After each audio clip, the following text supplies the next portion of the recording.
وہ مصطفیٰ جان رحمت کا دربار ہے. اللہ اکبر. اور پھر جبریل اس شان سے فاروق اعظم بیان کر رہے ہیں, اپنے گھٹنے حضور کے گھٹنوں سے لگایا اور حضور علیہ السلام سے انہوں نے چند سوالات کیے. آخری سوال سے پہلے والا سوال یہ تھا, مل احسان یا رسول اللہ, حضور احسان کیا ہے؟ یہ احسان ہی کی تشریح کو تصوف کہتے ہیں. اسلام کی تشریح کو اللہ اکبر فقہ کے قانون کی طرح تشریح کر دی گئی, ایمان کو علم کلام کے حوالے سے اس کی تشریح کر دی گئی. لیکن احسان یہ تصوف ہے, اس لیے کہ اسلام اور ایمان کا سوال تو پوچھ لیا گیا, اب یہ احسان کیا ہے یہ تیسرا سوال تھا. تو اللہ کے رسول علیہ السلام نے فرمایا الاحسان, احسان کیا ہے یعنی تصوف کیا ہے؟ ان تعبد اللہ کأنک تراہ فإن لم تکن تراہ فإنہ یراک, کہ جب تو اللہ کی عبادت کر اس شان سے کر کہ گویا تو خدا کو دیکھ رہا ہے, گویا تو خدا کو دیکھ رہا ہے. جب صوفی عارف کے عارف کامل کی منزل پر پہنچتا ہے تو کأنکا کی قید بھی ختم ہو جاتی ہے اور حجابات اٹھتے ہیں اور وہ حالت نماز یا عبادت میں رب کا مشاہدہ کر لیا کرتا ہے. حضور غریب نواز رضی اللہ تعالیٰ عنہ فرماتے عارف کا سب سے کم درجہ, یہ عارف کا یعنی صوفی کا سب سے کم درجہ یہ ہے کہ وہ ایک قدم میں عرش پر پہنچتا ہے, ایک قدم میں عرش پر پہنچتا ہے اور حجاب عصمت اور حجاب اکبر تک اس کی رسائی ہوتی ہے اور وہ دوسرے قدم میں اپنے مقام پر آ جاتا ہے.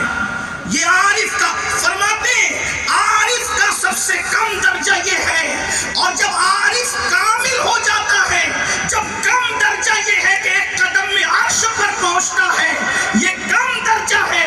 جب عارف کامل ہو جاتا ہے تو فرمایا اس کی شان بیان ہی نہیں ہو سکتی, اس کو اللہ کے سوا کوئی نہیں جانتا. جب عارف کا مقام یہ ہے, عارف کا, تو عارف کا یہ مقام ہے تو پھر صحابہ کا مقام کیا ہوگا؟ اور جب شان صحابیت یہ ہے تو پھر شان مصطفیٰ کیا ہوگا؟ لوگ اگر کہتے ہیں کہ ہم چشتی صابری ہیں, سہارنپور کے ارد گرد کے لوگ اپنے آپ کو چشتی صابری کہتے ہیں, میں نے کہا چشتیت تو غریب نواز کے عقیدے کے بغیر ہے ہی نہیں.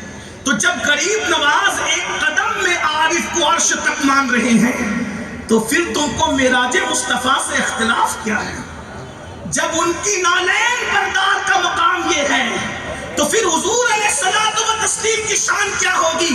ہم تو یہ کہتے ہیں کہ حضور کا معراج پہ جانے سے ہمیں تعجب نہیں ہوتا, وہاں سے آنے پر ہمیں تعجب ہوتا ہے, اس لیے کہ وہ معراج پر گئے کیوں اور کس طرح گئے. اس لیے کہ مولوی جی جب تیرے اپنے گھر جانے پر تجھے اعتراض نہیں ہے تو مصطفیٰ جان رحمت کی اپنے گھر جانے پر تجھے اعتراض کیسے ہو سکتا؟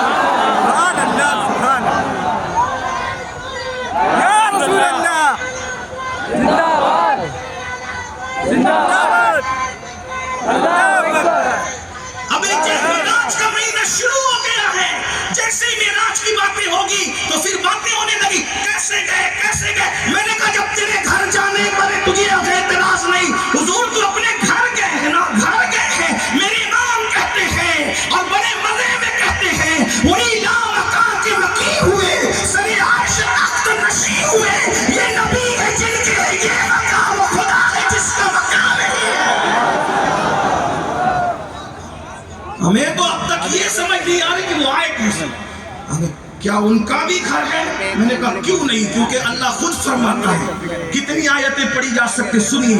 وہ پہلی بات, انسان جہاں سے آتا ہے وہی اس کا مقام ہوتا ہے. وہ آئے کہاں سے تھے, کہاں سے آئے؟ قرآن کہتا ہے لقد جاءکم, قرآن کہہ رہا ہے لقد جاءکم, لقد جاءکم, تحقیق کے ہمارے پاس سے تمہارے پاس رسول آیا. اللہ فرما رہا وہ ہمارے پاس سے ہی آئے تمہارے پاس.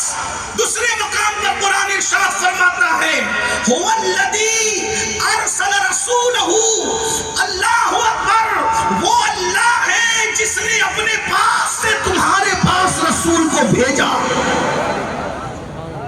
تیسرے مقام پر ارشاد فرماتا ہے وَمَا أَرْسَلْنَاكَ إِلَّا رَحْمَةً لِّلْعَالَمِينَ، ہم نے آپ کو تمام عالمین کے لیے رحمت بنا کر بھیجا.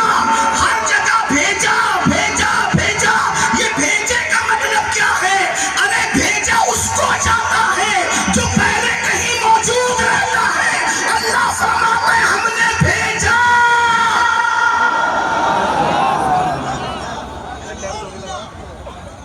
حضرت آدم کے لیے نہیں کہا، حضرت موسیٰ کے لیے نہیں کہا، حضرت داؤد کے لیے بھیجنے کی بات نہیں کی. بھیجنے کی بات انہیں کے لیے. جب حضرت آدم کی بات آئی تو کیا کہا؟ انی جاعل فی الارض خلیفہ، ہم زمین پر اپنا خلیفہ بنانے والے ہیں. زمین پر اپنا خلیفہ بنانے